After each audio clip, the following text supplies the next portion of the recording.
Bonjour à tous et bienvenue sur Buzz TV, la chaîne de l'actu.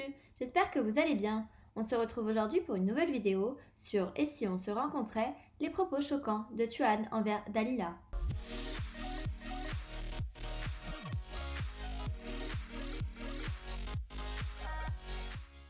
Et si on se rencontrait est devenu l'un des petits plaisirs coupables des insomniaques, l'émission qui a trouvé sa place en deuxième partie de soirée après Marié au premier regard a un concept on ne peut plus simple. Les participants de cette émission ont fait connaissance, ont échangé et sont tombés amoureux sur le net sans toutefois jamais avoir poussé jusqu'à la rencontre en 3D. L'émission leur permet donc de se découvrir et de décider dans la foulée quelle suite donner à leur histoire. La nouvelle saison de l'émission a fait très fort. L'histoire de Julia, experte en Photoshop, et de Pierre a fait hurler de rire les téléspectateurs incrédules devant la mauvaise foi de la jeune femme et l'attaque de panique de son potentiel chéri.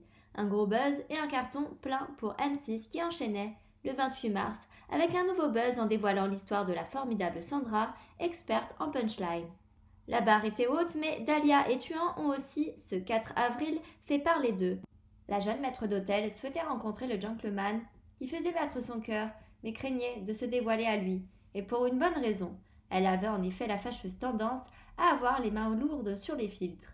Et si les internautes attendaient avec gourmandise la réaction de son amoureux virtuel, ils sont rapidement passés de l'amusement au dégoût, tant le jeune homme a été odieux avec Dalila. Je m'attendais à voir une voiture de luxe et c'est un taco qu'on voit, a-t-il taclé en évoquant la jeune femme avant de l'attaquer notamment sur sa consommation de sucre et de souligner la présence de poches sous les yeux. Tuan tire à balles réelles. C'est un malade à la dénigrer comme ça. Mission de Tuan, tuer. Les personnes comme Tuan, fuyez l'effort.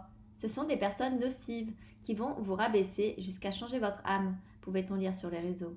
Autant dire que les internautes ont été surpris de le voir lui proposer tout de même la clé de sa chambre, une clé que Dalila, sidérée par autant de violence, a refusée, laissant la conclusion mythique au goujat, comme on dit au Vietnam, une de perdue, une de perdue. N'hésitez pas à liker si vous avez aimé cette vidéo et abonnez-vous à la chaîne pour être au courant des dernières actus. À bientôt sur Buzz TV.